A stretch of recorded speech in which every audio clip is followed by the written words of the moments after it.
घना जंगल, ऊंचे पेड़, एक छोटे से कच्चे घर में एक लकड़हारा रहता था जिसका नाम रामू था। उसकी उम्र 35 वर्ष थी। उसकी पत्नी का देहांत हुए 3 साल हो चुके थे। उसका एक बेटा भी था जिसका नाम जीतू था। जीतू अब 10 साल का था। उसका बेटा उसकी दुनिया बन चुका था। एक दिन सुबह रामू खांसी करता हुआ उठा।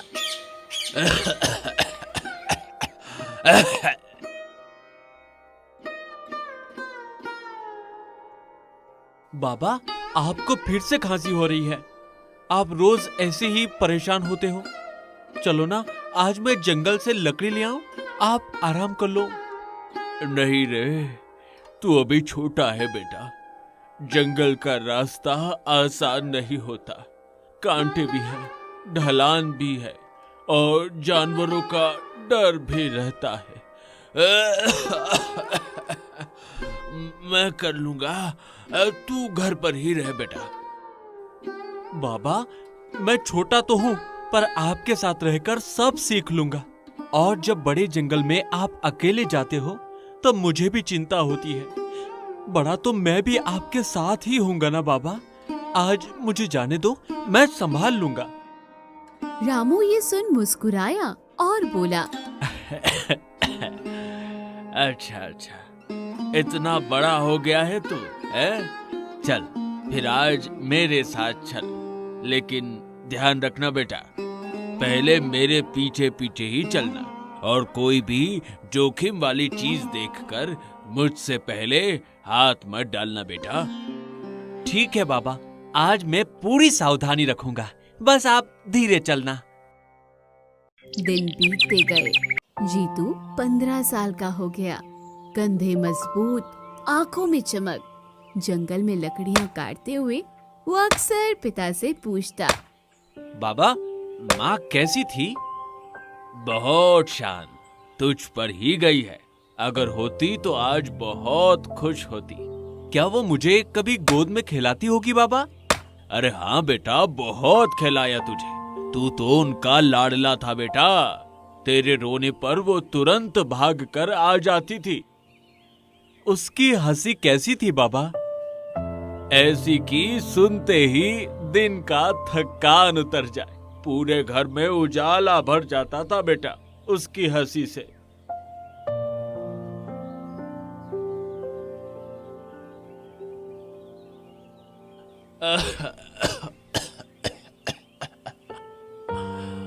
आज मैं नहीं जा पाऊंगा बेटा, शरीर साथ नहीं दे रहा।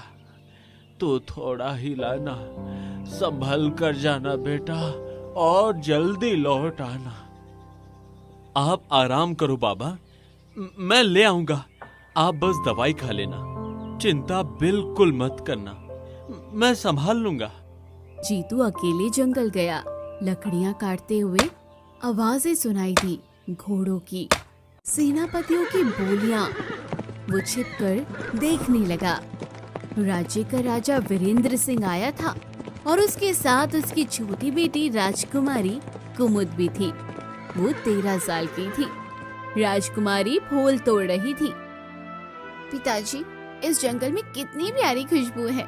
लगता है जैसे हवा भी फूलों से भीनी हो गई हो।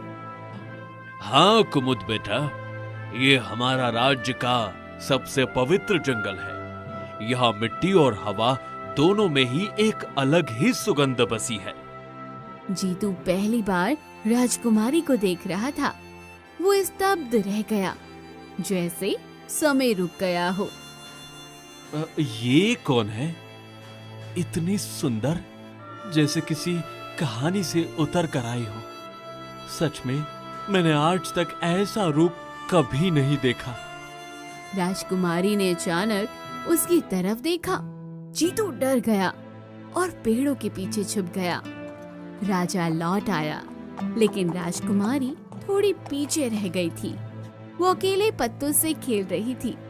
जीतू पेड़ के पीछे से निकला। राजकुमारी थोड़ी घबराई और बोली, तुम कौन और यहाँ अचानक सामने कैसे आ गए? तुम्हें देखकर मैं थोड़ा घबरा गई। आप खो गई हैं क्या? मतलब आपका रास्ता छूट गया है क्या? मैं चाहूँ तो आपकी मदद कर सकता हूँ। मैं जीतू हूँ, लकड़हारे का बेटा। यहीं आसपास रहता हूँ और बस आपकी आवाज सुनी तो पूछने आ गया कि कहीं आपको कोई परेशानी तो नहीं। राजकुमारी ने मुस्कुराकर कहा, तुम डर क्यों नहीं रहे हो? मैंने खाया है क्या? इतनी घबराहट क्यों? मैं तो बस बात ही कर रही हूँ। मैंने आपको पहली बार देखा और इतना पास से देखा तो थोड़ा घबरा गया, पर सच कहूँ तो बहुत अच्छा लगा। सच में? लोगों से तो मैं रोज मिलती हूँ, पर तुम जैसे देख रहे हो ऐसा देखना मुझे थोड़ा अलग लगा। अलग? मतलब अच्छा या बुरा?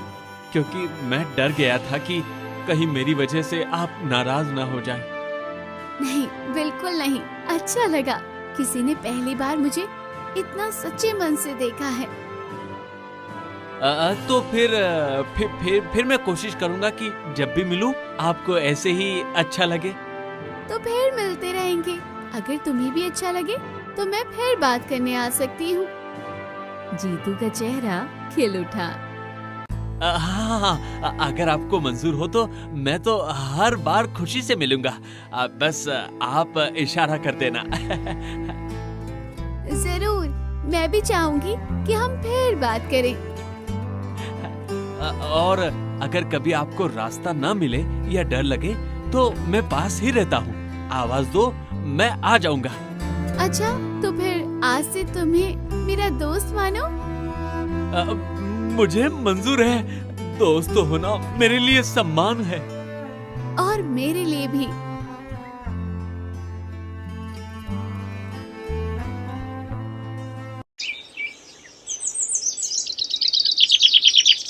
अगले दिन जीतू ने सोचा, मैं राजकुमारी से कैसे मिलूं? वो तो महल में रहती है और मैं तो बस एक साधारण लकड़हारे का बेटा हूँ। हाँ? वो जंगल में इंतजार करता रहा। थोड़ी देर में राजकुमारी वहां आ गई। मैं कुछ कह रहा था आपसे। क्या मैं कभी महल आ सकता हूँ? मतलब क्या वहाँ मेरे जैसे को अंदर जाने देंगे? तुम लकड़हारे का बेटा? हाँ, आ सकते हो अगर तुम डरते नहीं हो और मिलने की हिम्मत रखो। लेकिन महल में पहरेदार हैं, वो मुझे देखते ही रोक लेंगे। शायद बाहर ही खड़ा रहने को कह दे। अभी नहीं पता चलेगा, और जब पता चलेगा तब मैं संभाल लूंगी। पर अगर राजा को पता चल गया तो वो तो बहुत गुस्सा होंगे।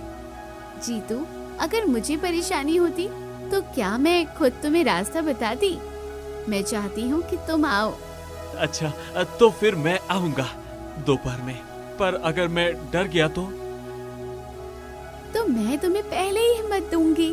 और अगर और डर लगे तो बस याद करना कि मैं वही तुम्हारा इंतजार कर रही हूँ। बस आपकी यही बात मुझे हिम्मत दे देती है। तो फिर तय रहा, तुम आओगे और मैं इंतजार करूंगी।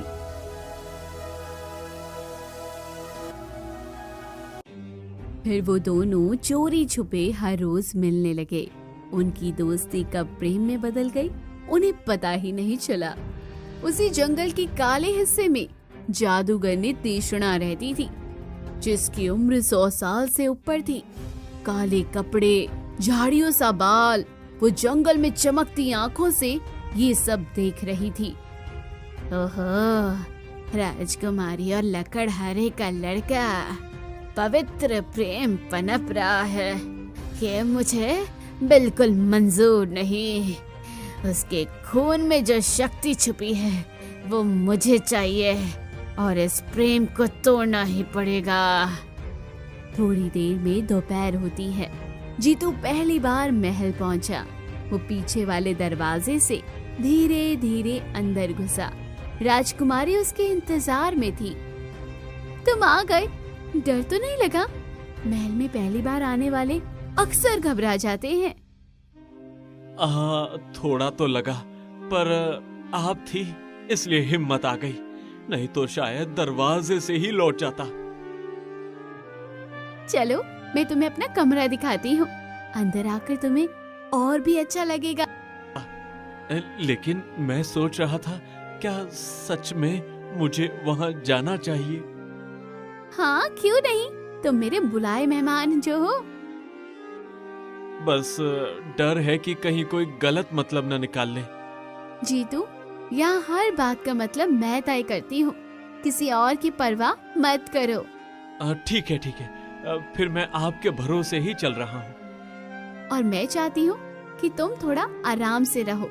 महल उतना सख्त नहीं है जितना बाहर से लगता है। कोशिश करूँगा, बस थोड़ा नया नया सा लग रहा है सब। नया होना बुरा नहीं होता, कभी कभी नई जगह ही इंसान को सबसे ज्यादा बदल देती है। दोनों महल में हंसते खेलते घूमते रहे। जीतू ने पहली बार इतना बड़ा महल देखा।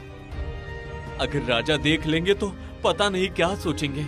मुझे तो डर है कि कहीं मुझे बाहर न निकलवा दे। मेरे पिता अच्छे हैं, लेकिन फिलहाल नहीं देखे तो अच्छा है। वो अचानक देखकर चौंक जाएंगे, इसलिए अभी थोड़ा संभल कर रहो।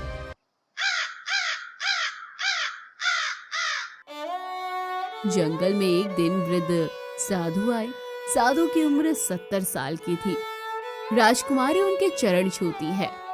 आयुष्मान बेटी, तुम्हारे भाग्य में 2 रास्ते हैं और दोनों ही ऐसे हैं जिनसे तुम्हारी पूरी जिंदगी बदल सकती है।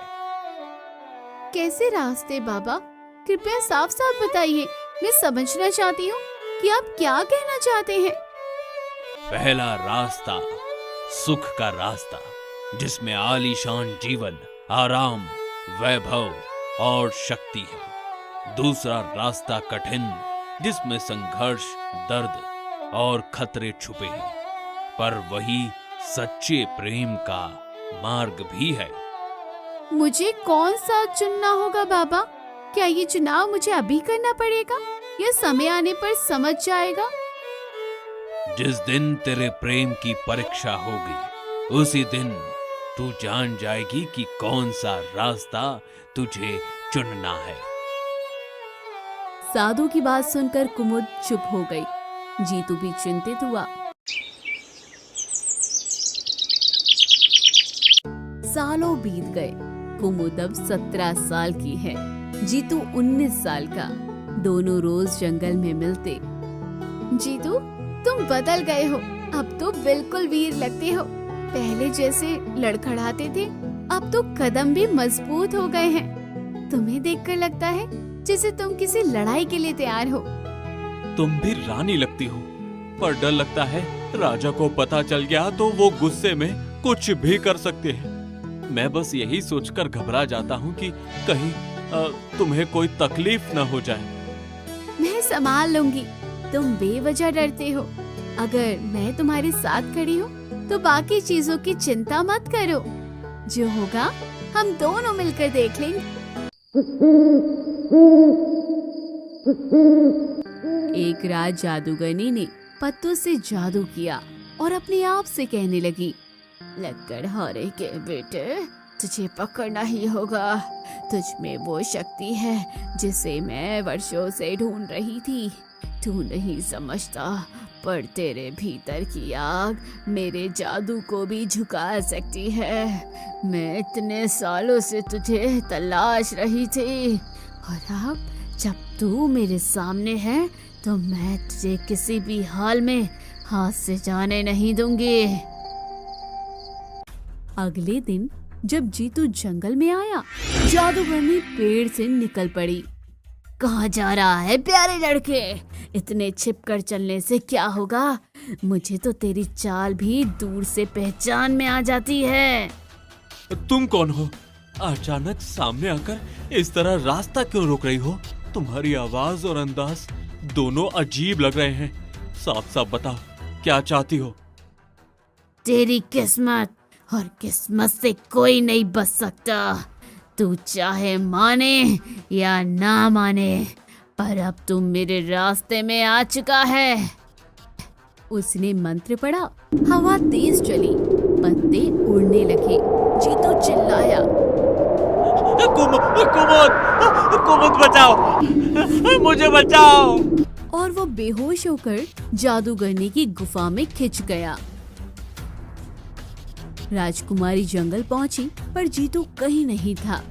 वो दौड़ती हुई साधु के पास गई और कहा, बाबा जीतू गायब है, मुझे बताइए वो कहाँ है। मैं हर जगह भागती रही पर उसका कोई नामो निशान नहीं मिला। साधु ने आंखें बंद की। तृष्णा जादूगरनी उसे ले गई है। उसकी नजर बहुत तेज है और उसकी मंशा और भी गहरी। वो उसी आत्मा को पकड़ती है जिसमें असाधारण शक्ति छिपी होती है और जीतू उसकी नजर में आ चुका है। मैं उसे बचाऊंगी कैसे मुझे समझ नहीं आ रहा, लेकिन मैं हाथ पर हाथ रखकर नहीं बैठ सकती। आप कोई मार्ग बताइए, मैं हर मुश्किल सह लूंगी, बस उसे वापस लाना है। 2 रास्ते। पहला रास्ता सरल है, तुम राजकुमारी रहो, महल में बैठो और सुरक्षित रहो। दूसरा रास्ता कठिन है, जंगल, अंधेरा, जादूगरनी और दर्द। पर उसी कठिन रास्ते पर प्रेम मिलेगा और वही तुम्हें जीतू तक पहुंचाने की राह भी दिखाएगा। मैं दूसरा रास्ता चुनती हूँ, चाहे कितना भी जोखिम हो, चाहे जितना भी अंधेरा मिले, मैं उसके लिए सब कुछ सहने को तैयार हूँ। जीतू जागा तो खुद को लोहे की जंजीरों में पाया। मुझे छोड़ दो, ये जंजीरें क्यों बांधी है?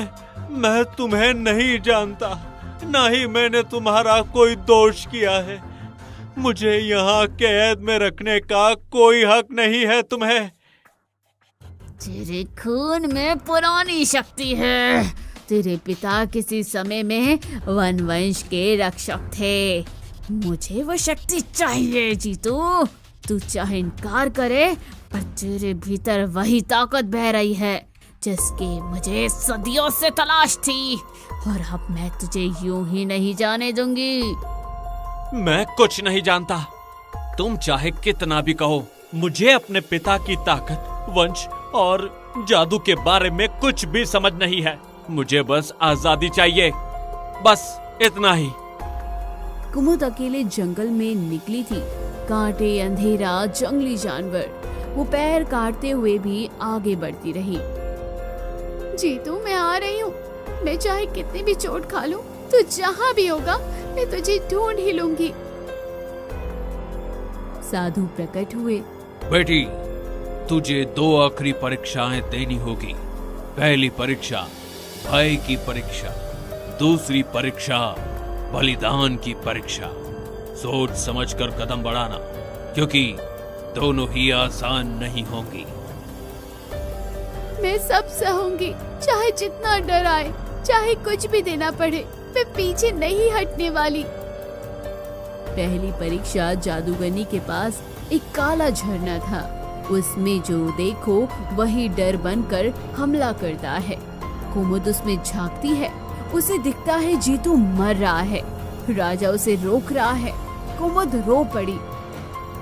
ये झूठ है, मैं हार नहीं मानूंगी। डर खत्म हो गया। दूसरी परीक्षा बलिदान। काले दरवाजे पर लिखा था, जिसे तुम प्यार करती हो उसे बचाने के लिए अपना खून चढ़ाओ। कुमुद ने बिना सोचे हाथ काट दिया। जादुई दरवाजा खुल गया। अंदर जादूगरनी तीक्ष्णा बैठी हुई थी। जीतू जंजीरों में था। जीतू को छोड़ दो तीक्ष्णा, मैं हाथ फैलाकर विनती कर रही हूँ। बस उसे आजाद कर दो। उसके साथ जरा सा भी और जुल्म मत करो। राजकुमारी, तू यहाँ तक पहुँच गई। खून बहाया, दर्द सहा, पर बता तो सही, आखिर क्या दे सकती है तू? मुझे ऐसा क्या दे सकती है तेरे पास जिसकी कीमत जीतू की जान हो? अपनी जान भी दे सकती हूँ तीक्ष्णा, सच कहती हूँ। अगर मेरी सांसें रुकने से जीतू की एक सांस भी बचती है तो मैं बिना सोचे अपना सब कुछ तेरे हवाले कर दूंगी। अच्छा, तो आज बलिदान की रात है राजकुमारी। देखूंगी कौन सा प्यार ज्यादा मजबूत है, मेरा जादू या तुम्हारा हौसला। जादूगर ने जीतू को त्याग करने वाली थी। नहीं कुमुद, तुम यहाँ से चली जाओ। मैं नहीं चाहता कि तुम मेरी वजह से तकलीफ में पड़ो। कृपया वापस मुड़ जाओ कुमुद, वापस चली जाओ। मैं नहीं जाऊंगी जीतू, तुम्हें अकेला छोड़कर एक कदम भी नहीं हट सकती, चाहे तृष्णा कुछ भी कर ले। जादूगर ने मंत्र पढ़ने लगी कि तभी तेज प्रकाश फैला। साधु अंदर आए। तृष्णा, आज तेरा अंत है। बहुत दिनों से तेरी काली शक्तियों को सहन किया है मैंने। अब तेरे हर छल कपट का हिसाब यही और इसी पल होगा। तू जितना भी मंत्र पढ़ ले, आज तेरी दुष्टता एक कदम भी आगे नहीं बढ़ पाएगी। कुमुद ने जादूगरनी की छड़ी पकड़ ली। जादूगर ने चिल्लाई, मूर्ख लड़के, हाथ मत लगाना। और साधु तू भी सुन ले, मेरी छड़ी को छूना किसी छोटे खेल जैसा नहीं है। ये छड़ी उन लोगों को भी भस्म कर देती है जिनके पास 500 साल की तपस्या का बल हो। कुमुद को दूर रख, नहीं तो तेरी आंखों के सामने राख बन जाएगी। लेकिन देर हो चुकी थी। छड़ी का मंत्र उल्टा चला और जादूगरी पत्थर बन गई। जीतू आजाद हो गया। कुमुद उसके पास भागी। तुम ठीक हो? सचमुच ठीक हो ना? मैं बहुत डर गई थी। मैं ठीक हूँ, लेकिन तुमने इतनी चोटें क्यों उठाई कुमुद? इतनी तकलीफ क्यों उठाई तुमने? क्योंकि मैं तुमसे प्रेम करती हूँ, बहुत गहरा प्रेम करती हूँ जीतू। तुम्हें खोने का डर ही मुझे यहाँ खींच लाया। जीतू ने उसका हाथ पकड़ लिया। राजा को सब पता चला। वो क्रोधित होकर बोला, राजकुमारी और लकड़हारे का बेटा, यह असंभव है, कभी नहीं। तुम मेरी बेटी होकर ऐसा चुनाव नहीं कर सकती। पिताजी, मैंने जीतू की जान बचाई है, अपनी जान जोखिम में डालकर। अगर ये प्रेम आपको गलत लगता है तो फिर मैं भी गलत हूँ और मैं अपने इस निर्णय से पीछे नहीं हटूंगी। राजा कुछ देर चुप रहा।